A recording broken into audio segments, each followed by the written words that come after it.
তো নমস্কার বন্ধুরা, আশা করি সবাই ভালো আছেন। তো বন্ধুরা, এখন যে বিষয়টা নিয়ে কথা বলবো, তো দেখলাম মিঠুন চক্রবর্তীর মতো একজন অভিনেতাকে আবারও কিন্তু অপমান করা হচ্ছে।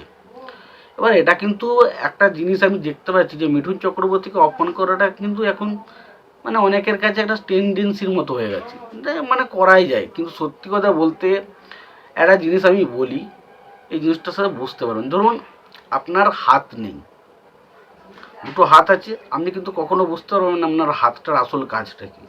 কিন্তু যদি হঠাৎ করে দেখেন যে আপনার দুটো হাতের মধ্যে একটা হাত হঠাৎ করে নেই, তখন কিন্তু আপনি বুঝতে পারবেন যে আসলে হাতটার আমার কি কাজ ছিল। এখন আপনার হাতে পা আছে, আপনি হেঁটে হেঁটে এখানে ওখানে সেখানে চলে যেতে পারছেন, কিন্তু যদি হঠাৎ করে আপনার একটা পা ভেঙে যায় বা পায়ে একটা বাত চলে যায়, তখন আপনি বুঝতে পারবেন যে পাটা আমার কতটা গুরুত্ব ছিল। বা চোখ যদি অন্ধ হয়ে যায় আপনি, তাহলে বুঝতে পারেন যে চোখ আমাদের কাছে কতটা গুরুত্বপূর্ণ। তো এরকমই হচ্ছে, মিঠুন চক্রবর্তী হচ্ছে এমন একজন অভিনেতা না, তাকে সত্যি কথা বলছি বাংলার মানুষজন না কোনোদিন বুঝেছে, আর না কোনোদিন তাকে নিয়ে কোনোদিন কোনো চিন্তাভাবনা করেছে। কলকাতা চলচ্চিত্র উৎসবে তাকে ডাকা হয়নি, এটা মিঠুন চক্রবর্তী কিচ্ছু এসে যায় না। তার কারণ হচ্ছে একটাই, মিঠুন চক্রবর্তী হচ্ছে এমন একজন অভিনেতা, তার যা দেবার, যা পাওয়ার সে পেয়ে গেছে। সে দাদা সাহেব ফালকের মতো পুরস্কার পেয়েছে, সে ন্যাশনাল অ্যাওয়ার্ড পেয়েছে 3টে। তাই তাকে কলকাতা চলচ্চিত্র উৎসবে ডাকলো কি ডাকলো না, তাতে তার কিছু এসে যায় না। এতে না ডাকলে ক্ষতিটা কাদের জানেন? যারা চলচ্চিত্র উৎসবটা করছে তাদের কোনো মানেই হয় না। তার কারণ আপনি কলকাতার একজন রত্নকে, কলকাতার একজন রত্ন বলা যায়। মিঠুন চক্রবর্তী হচ্ছে শুধুমাত্র কলকাতার নয়, ওটা বিশ্বের একজন রত্ন অভিনেতা হিসেবে। তো তাকে আপনি আপনার মঞ্চে ডাকছেন না, কারণ তাকে তাকে মনে হয় না যে, আপনার মনে হয়নি যে তিনি কলকাতা চলচ্চিত্র উৎসবে থাকার মতো কোনো ব্যক্তি।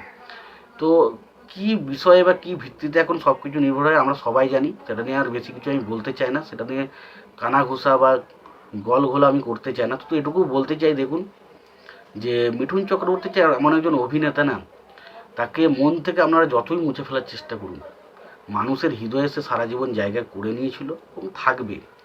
এবার মিঠুন চক্রবর্তীকে নিয়ে কিছু মানুষজন কথা বললে বা ইয়ে করলে না, দেখবেন একটা ভিউজও হয় এবং তার পাশাপাশি একটা অন্যরকম ভাইব, ওরা অন্যরকম একটা হাইপের থাকা যায়, সেই জন্য কথা বলে। বাট এটুকু বলতে পারি, দেখুন চলচ্চিত্র উৎসব বা কোথায় কি ডাকলো, মিঠুন চক্রবর্তীকে নিয়ে কে কি বললো, বা মিঠুন চক্রবর্তীকে নিয়ে কে কি ভাবছে, সেটাতে মিঠুন চক্রবর্তীর কিচ্ছু এসে যায় না। কারণ তিনি যা করেছেন, যা করে গেছেন, এখন কেউ যদি তাকে অপমান করে, অ্যাকচুয়ালি অপমানটা সে তাকে করছে না, করছে সে নিজেকে, এটুকু আমি বলতে পারি। আজকে কলকাতা চলচ্চিত্র উৎসবে যদি মিঠুন চক্রবর্তী না দেখে, এটা কলকাতা চলচ্চিত্র উৎসবে যারা যুক্ত রয়েছে তাদের অপমান, এটা মিঠুন চক্রবর্তী নয়।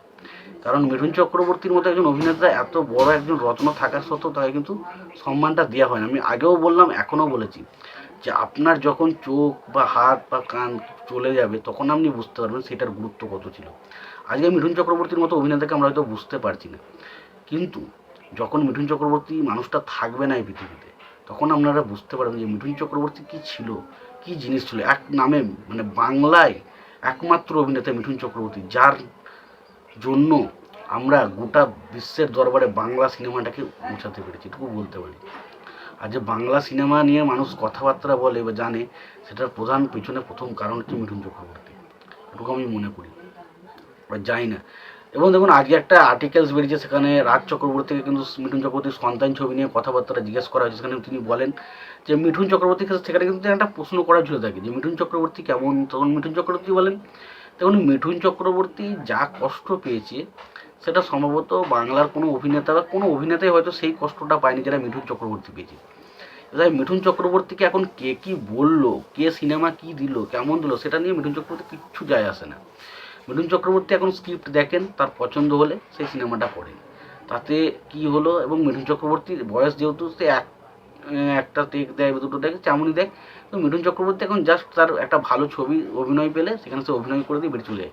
ছবি তার কতটা ইম্প্যাক্ট রাখবে, ছবিটা খুব ভালো হবে না খারাপ হবে, সেটা কিন্তু মিঠুন চক্রবর্তীর কাছে এখন ম্যাটার করে না। মিঠুন চক্রবর্তীর যে ক্যারেক্টারটা করছে সেটা ভালো কিনা, সেটা দেখেই কিন্তু মিঠুন চক্রবর্তী এখন সিনেমা করে, এটা তিনি বলেছেন। এবং পাশাপাশি তিনি এটাও বলেছেন যে সন্তান ছবিটা শুধুমাত্র মানুষজন যেটা ভাবছে যে সন্তান ছবিটা যেমন ধরনের ফ্যামিলি ড্রামা ছবিগুলো হয় সেটা কিন্তু তার থেকে কিন্তু অনেকটা আলাদা হতে পারে। এবং রাজ চক্রবর্তী যেহেতু বলেছেন তিনি কিন্তু সেটা থেকে আশা রাখা যায়। এবং সবশেষে একটাই কথা বলেছেন, রাজ চক্রবর্তীও কিন্তু তিনি ফ্যামিলি ড্রামা বা এইসব জিনিসগুলো নিয়ে কিন্তু খুব একটা খুশি নন। তিনি কিন্তু বরাবরই একটা জায়গাতে এরকমও বলেছেন যে তিনি আর সিনেমা করতে চান না, কারণ সিনেমার প্রতি তার ইন্টারেস্টটা নেই। যে অডিয়েন্সটা যেটার জন্য সে রাজ চক্রবর্তী থেকে রাজ চক্রবর্তী হতে পেরেছে, সে রাজ চক্রবর্তী সেই জিনিসগুলোই আস্তে আস্তে যেন হারিয়ে যাচ্ছে। তাই রাজ চক্রবর্তী নিজে বলতে চাইছেন যে সে হয়তো আর সিনেমা হয়তো করবো না, আমি আবার ওয়েব সিরিজ করার চেষ্টা করবো। তো এরকমই কিন্তু বিভিন্ন রকম আপডেট কিন্তু রাজ চক্রবর্তীর কাছেও শুনতে পেলাম। তো সেটাই আপনাদের জানানোর চেষ্টা করলাম। এবং মিঠুন চক্রবর্তীকে এই অপমান করাটা, দেখুন অ্যাকচুয়ালি এটা মিঠুন চক্রবর্তীর অপমান নয়, আমি পরিষ্কার কথা বলছি। এটা একমাত্র যারা এই বিষয়টা নিয়ে কটাক্ষ করতে পারে মিঠুন চক্রবর্তীকে একটা অ্যাওয়ার্ড কিছুই মনে রাখবে না। আজকে মিঠুন চক্রবর্তীকে না, এমন একটা মানুষ, ধরুন এই যে অঙ্কুশকে মহানায়ক সম্মান অ্যাওয়ার্ড দিয়েছে, কে মনে রাখবে মহানায়ক সম্মান অ্যাওয়ার্ড? সোহমকে মহানায়ক সম্মান দিয়েছে, কে মনে রাখবে? আজকে যদি সোহম সেই লেভেলের কোনো ক্রেজ বা সেই লেভেলের জায়গা না করে রাখতে পারে না, তাতে কোনো নাম নেই। আজকে জিতকে আপনি একটাও অ্যাড দেন না, কিন্তু জিতকে কোনো মানুষ মনে রাখেনি, সবাই মনে রেখেছে। অর্থাৎ অ্যাওয়ার্ড, এই অ্যাওয়ার্ড বা কোনো ফাংশন শো বা কিছু, সেগুলো অ্যাকচুয়ালি সেই সময় একটা সম্মান অবশ্যই দেয়, বাট সেগুলোর জন্য যে মানুষ তাকে মনে রাখবে এটা কিন্তু ভুল। মানুষ মনে রাখে তার কাজ থেকে। আজকে মিঠুন চক্রবর্তীকে যতই মানুষ ভোলার চেষ্টা করুক কোনোদিনই ভুলতে পারবে না। এটুকুই বলার ছিল। তোমাদের কি মতামত তোমরা জানিও।